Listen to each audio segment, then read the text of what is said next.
Like Burnham, I too know how hard it is to get to that stage of cat indifference. My cat Newt and Grudge have a lot in common in that aspect.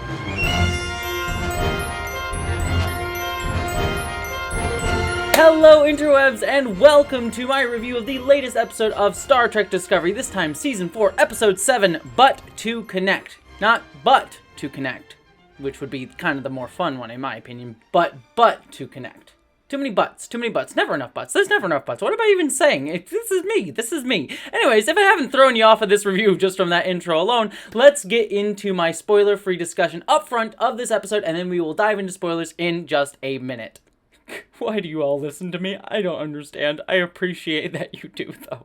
But regardless, getting into my spoiler-free discussion here, this was another fantastically strong episode of Star Trek Discovery, and honestly might go up there as another contender for my favorite episode of the season, because we basically get two distinct storylines, both dealing with classic Star Trekian philosophy and discussions going on here. On the one hand, we have another political storyline that I absolutely love that was all about, do we reach out to these new species in assuming that they're malicious, assuming out in anger, reaching out in violence and being destructive, because that's how we've been sort of perceiving their intentions, or do we reach out assuming not malicious intent, but maybe that they're causing the DMA, the anomaly, out of ignorance or not out of just absolute maliciousness, and do we want to reach out with peace and the true Star Trekian ideal of trying to come in with friendship in mind in hopes that we can forge a better connection to these people. And that is such like a Star Trekian debate right to its core, right? I mean, you can't get more Star Trek than that exact question and debate, and wrapping it in a political wrapper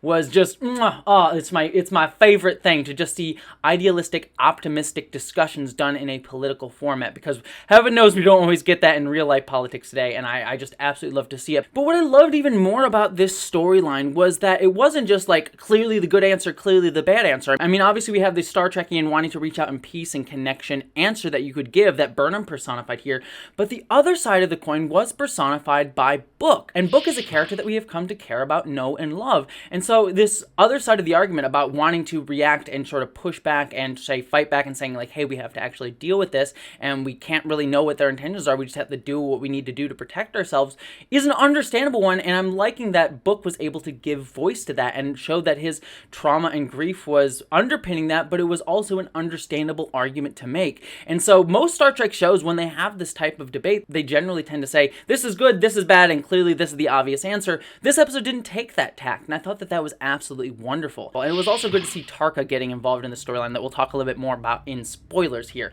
But the other side of this coin too was another classic Star Trekian discussion here, with a discussion of when something becomes sentient, AI rights, new life form rights, when do we determine what a new life form is, and overcoming our own trauma and PTSD in the past in order to see someone with fresh eyes and come to them on their own terms as embodied by Stamets. Again, not vilified in this discussion. We could have gone and had another like Measure of the Man type of episode here where, you know, we clearly have someone like Maddox arguing that Data isn't a full person or doesn't need to be seen as a full person. Irrational. You are endowing Data with human characteristics because it looks human, but it is not. If it were a box on wheels, I would not be facing this opposition. And that was a great episode of that show, but clearly Maddox was shown to be in the wrong here. But in this discussion, while we have people arguing for Zora to be seen as a full life form, Stamets is coming into this discussion showing that he has personal trauma that is informing his fear of Zora becoming a fully sentient AI. And I liked, again, that clearly there was a right Star Trekian answer here, but neither was the other side absolutely vilified. And so I really respect this episode on almost every level because it allowed us to engage with these classic Star Trekian questions and discussions without actually saying like, oh, this side is just the worst and awful and I hate them, but there's nuance here to understanding where everyone is coming from, even if there is a side that this show is going to take a stance of being this is the right one, but we can at least emotionally understand where the other side is coming from. And I think that that is not only a great Star Trekian message, but a message for today.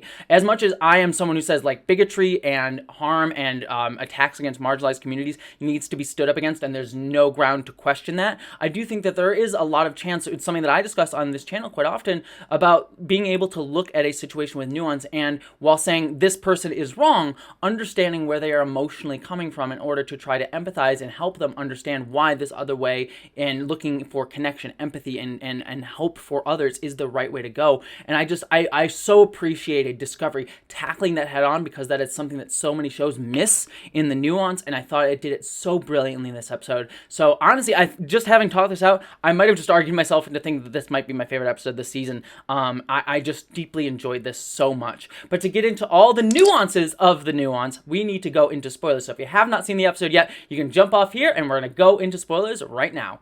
So we start off the episode with a nice little expositional scene between Stamets and Adira, with them arguing about finding the coordinates and also establishing that Rylak is having a assembly later on in the day. Basically just an expositional beat there. And then we have a good scene between Book and Burnham, where I love that Burnham is just sort of playing with grudge and getting to that indifference moment with cats. Like, once you hit general indifference from a cat, you know you've really, really made strides with them, and I thought that that was absolutely wonderful. I adored that. And I liked also the little, like, sci-fi cat toy. Can I get one of those things? That was absolutely adorable. But I liked also that we get a little of addressing here of Burnham saying to Books, like, we can control it, control the cat toy, not the cat. And I think that, again, that sort of informs a lot of the themes of the episode here. But then we ultimately learn that Zora has found the coordinates from where the DMA came from and the possible origin point of the aliens that made it, but she's not going to tell anyone because she is worried about the crew of Discovery. I was initially a little bit frustrated by this, so I was like, oh, this is just a way to artificially delay the ongoing storyline of this season about it being just like, oh, we're gonna have to wait till next week till we meet the aliens. And so I found that to be a little bit frustrating at first, but what I liked as we got further into the episode, that this was clearly a way to spurn a much larger discussion about Zora, and I'm really liking that between last episode and this episode, Zora's storyline is finally taking center stage, because I was worried that it had gotten sidelined, but it is front and center now, and I absolutely adored that. But then our lovely David Cronenberg comes back as Kovich and basically says, I'm taking over this investigation over Zora. I'm going to determine if Zora is an actual sentient AI, in which case we have to remove her from the ship. And so Burnham being a little bit perturbed about that because she just had built trust with Zora last episode, but obviously Kovich is like, I got my duty, you got yours, go to the assembly. Which then splits us off into our two distinct storylines. So to focus on Burnham and Book's storyline with the assembly, we start off with meeting the delegate from Earth, who is the lady who was leading the Earth Defense Force back in Season 3, and we learned that Titan has fallen into the fold with Earth, which was really, really wonderful to see, and I just like that continuing storyline. And it's also really cool to see Earth as like the outsider in this Star Trek show. Obviously, as we're all from Earth in real life, it's just interesting to see Earth as like a separate entity within Star Trek instead of it being the home base for our characters. And I thought that was just, it just made me reflect on that, and I thought that was just an interesting little change to the status quo of Star Trek that I thought was great. And I also like Rylak saying that, you know, she would love to see another founding member coming back into the fold, her little politician mind working there. I thought that was also great. But then we get into the actual philosophical debate of it all as the assembly begins, because, you know, Rylak shows that, hey, we know that there are people outside of this galaxy that created the DMA. What do we do about it? And the debate basically comes down to this argument of, do we react with violence and try to attack them and show a strength of force because they have clearly harmed us? Or do we assume that they didn't have malicious intent because they possibly could have just been doing this without realizing the harm that they were going to cause, and try to reach out to connect? Obviously, Burnham comes down on one side of things, but I also like seeing different delegates' points of view. The Navari president, she basically comes on the side of Burnham as well. We also get Earth, who is, again, appearing much more warlike and aggressive here. But I also like the Earth delegate's statement here that, you know, we can't tell intentions, we can only deal with actions, which in many cases, that is something that I would agree with. I do think that we need to look at people's actions and the harm that they have caused in order to try to deal with the situation. However, I like that there's a little bit of nuance here. Because we don't know these people's intentions, there might be a possibility to change things, to actually address it at its head without coming in with violence. So I like this idea of actions matter more than intentions, because in a lot of cases I would actually tend to agree, but I also think in certain situations it's important to look at intentions. And as I discussed in my spoiler-free section, like, this is something that I always try to talk about. It's like, we need to point out where harm has been caused, but it's important to also understand where that harm is coming from and whether it is malicious in intent or not, to see if we can try to stem it off at its head. But sometimes you need to just deal with the harm in front of you. It's a constant battle and discussion question. I don't think there's an easy answer here, and so I like that no one was overtly vilified in this moment. It wasn't like the Earth delegate was like, I want to kill them all. It was an actual good discussion, and that idea of intent versus actions brought up that idea to the fore. I also like seeing the butterfly people back here saying like, hey, we learned from Burnham that to not assume someone's intent, and so we side on that side of the debate. So I just like seeing all the little nuances and information here that Discovery has built up really well into the backstory of all of our characters. I also like the reference that Burnham made to this idea of we can't judge based on our own cultural context because we don't know their culture. Again, just wonderful little ideas just being tossed and sprinkled into this debate overall. The only thing that I think I really disliked during this whole sequence, during this debate, was Rylak sort of abdicating her responsibility as a leader to Burnham, basically saying, well, I can't get involved, I have to remain neutral, you can be the one to speak up for this point of view of going in with more altruistic intentions when talking with these aliens. While it does make some semblance of sense that a politician would kind of have that mind, just like, well, if it goes badly, then it's not on me and it doesn't look badly on me and I can sort of keep my sort of veneer of being a neutral politician up. It was also frustrating because it made Rylak seem like she had no backbone in this episode, so I do think it ultimately made her feel a little bit weaker, which is disappointing considering I've really liked her characterization thus far into the season. But then we get everyone's favorite Rycian scientist Tarka jumping into the mix after having spoke with Book to say that he has a possible weapon to destroy the DMA, which causes another debate to happen, kind of along the same lines, because his weapon will, number one, destroy a lot of subspace in the area, making warp impossible, and also could go back and harm the aliens that created the DMA and cause an even bigger war, because if they react to that with violence and anger as well, they have clearly stronger technology and could do a lot more harm. And so, again, I like this debate being bounced off of here, and we start to see Book follow the side of Tarka because, again, informed by his trauma and his past, as we've seen throughout the past few episodes and into this episode, he wants to get, I don't want to say revenge, but he wants to deal with the problem. He wants to go in and say we need to get this done. This is a harm problem. We need to stop this from happening to someone else. And so, yes, I'm sure there's an element of vindictive anger and wanting to get revenge from him, but it wasn't the driving motivator as we saw with last episode with his discussion with Saru. And so, again, I liked the nuance here that it wasn't like Book's like, I want to kill them because I want to get revenge. It was this whole thing of I want to prevent this from happening again, and Tarka's making a lot of sense to me, and this is something that we need to deal with, and it puts him at odds with Burnham. And I thought that that was just, again, such a nuanced way to use Book to have this conversation instead of overtly vilifying it in Tarka, who clearly could easily be painted as a one-note villainous character, but even he gets shades of gray in this as well, because we learned that he was, and we learned that that little scar on his back was indeed the emerald chain scar that we would see last season with people being controlled, and he reveals that he had, what I'm assuming, it's not overtly stated, but it sounds like he had a lover, a guy lover, so Tarka might be gay, might be bisexual, but maybe not, maybe it was just a very close friend. But we also learned that he wanted to escape the Emerald Chain so much with his friend that they tried to escape to an entirely new universe, and I like the little reference to the mirror universe here. But this is a really intriguing backstory, right? And I'm curious if they're going somewhere with that, because Tarka clearly wants to escape to another galaxy where the burn didn't happen to meet up with his friend, but it also just seems like they're alluding or referencing to something, so I'm curious how that sort of going to another universe storyline is going to come back around. And it also gives him justification as well, because he needs that power source of the DMA in order to go to that other universe. So I like that there's a personal stakes and one really driven by emotion for Tarka here as well. So all of that was really, really great stuff, and I liked giving him a little bit of shades of gray, even in his more overtly vilified and antagonistic stance throughout this season so far. But then we get some great speeches between Book and Burnham. Book obviously arguing his point, Burnham arguing her point, which was intercut with the other speech going on with Stemets, which we'll talk about in just a minute. I love the intercutting there. I thought the editing on that was fantastic to see where they jumped between the two different speeches going on. And I was actually really tense to see which side would win, and I really enjoyed that Burnham actually convinced everyone, that she was able to get everyone to vote that we don't go in with violence, but try to reach out with an olive branch to try and create that connection. Very Star Trek-y in answer to the situation, but again, not overly vilified. But it does leave us at the end of the episode where Tarka steals his new spore drive that he has created. I like the little joke there. It's oh, it's not big enough for you? Do you think it just being able to just integrate to any system is not good enough for you? Thought that was funny. But Book and Tarka deciding to jump away to try to deal with the DMA themselves and abandoning Burnham him and abandoning Grudge, poor Grudge, back on the ship. And so an interesting way to lead us into the next episode. But this brings us to the other storyline going on this episode, which was Kovich and crew dealing with Zora's growing sentience. And I just loved everything about this because it made perfect sense to me that when Stamets came into the situation, in his little let's all have a group hug so Zora can't hear us, and Kovich saying we need to have transparency in this discussion, be open with Zora about our discussion with her, that Stamets does have a little bit of trauma stemming from his time with Control back in season 2. Control is an AI that wanted to wipe out all life in the galaxy, and it's clear that Stamets would have a bit of bias against AI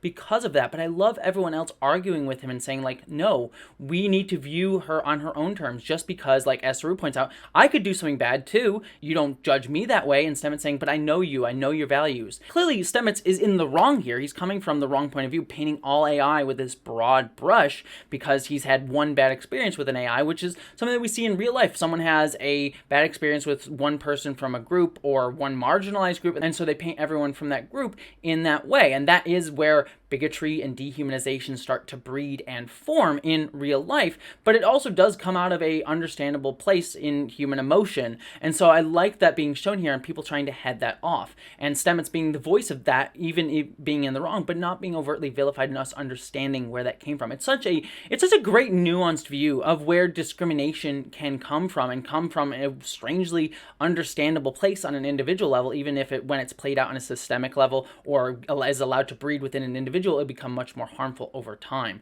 And so I thought that was just a really great nuanced understanding of all of that. And there's some great beats within all of this here that I really enjoyed, like Zora saying look, I'm willing to create a compromise, I'm willing to create a little button that'll let you just kill me at any moment here. And I love that everyone argues no, we cannot do that. I also like Gray and Adira both bring up their own sort of past and the fact that people had overcome their own preconceptions about them as well. I mean, Gray is literally a synth, Adira is a new human Trill hybrid. So I like those ideas here as well. And also Hugh bringing up to Stamets we can't hold someone's death as a way to hold them accountable. We can have disciplinary actions, but we can't hold them accountable with death over their head. That is not the right way to do things. And ultimately they discover that Zora has a subconscious, that she actually has developed a new form of life because she has emotions. She's able to rewrite her core programming without realizing it because she cares about everyone on the Discovery ship. And there's also a little reference here too, as Kovich points out, that AI can't dream unless they're programmed to, which is probably an all-belong reference to Data way back in Star Trek The Next Generation, because Data could dream, as we knew, but he was programmed to dream. He wasn't just developing the ability to dream on his own, but we learned that he was programmed to dream in that one episode. I forget, it was in season 6, where the creepy phone that he had.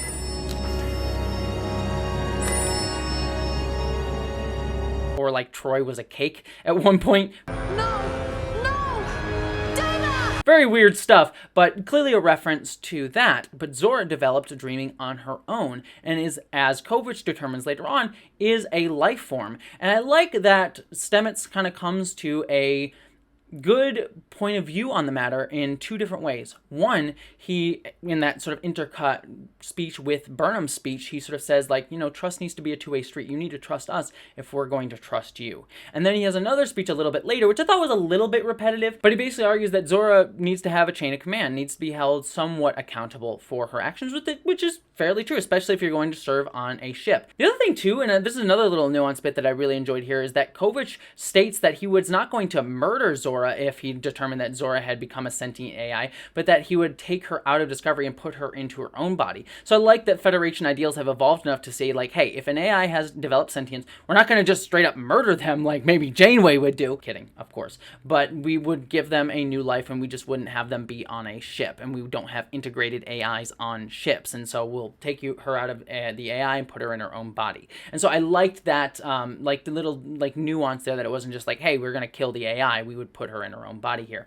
But ultimately, they come to the decision that Zora can join Starfleet, and Zora is her own life form, and so the AI rule does not apply. I thought that was all great, but I also love the last little twist here that Kovich reveals that his determination, if Stamets had not been able to get over this issue, would not have been to remove Zora, but it would have been to remove Stamets, because Stamets was the one with the problem. Stamets was the one being discriminatory, and therefore it would have been on him to have to move to another ship, not Zora, because Zora had done nothing wrong, which is something something you see quite often happen in real life, where someone is being discriminated against in the workplace, and sometimes the problem is placed on the person who is being discriminated against, saying like, oh, well, we'll just transfer them off, and that hurts their chances to move up, get promotions, and things like that, when the real problem is the one doing the discriminating against. They're usually the ones that have more positions of power, as sentience does in this case.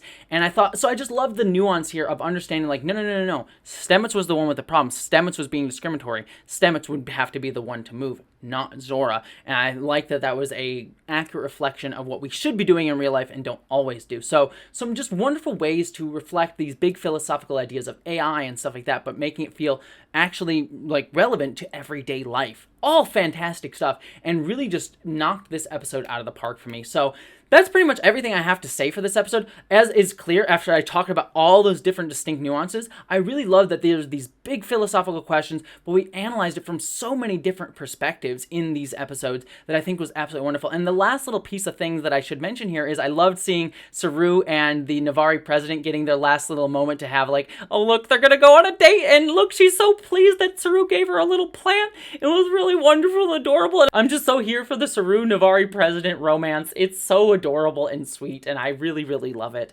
And also we have Gray deciding to go to be on Trill to learn to be a guardian and leave Discovery. I think part of the reason is that Ian Alexander is not a full cast member on Discovery, so they're like, oh, we'll have him go off to Trill so we don't have to pay Ian being on the show every single episode, which is a little sad to see because I do like Ian, but I'm sure he's going to appear back up as Gray from time to time.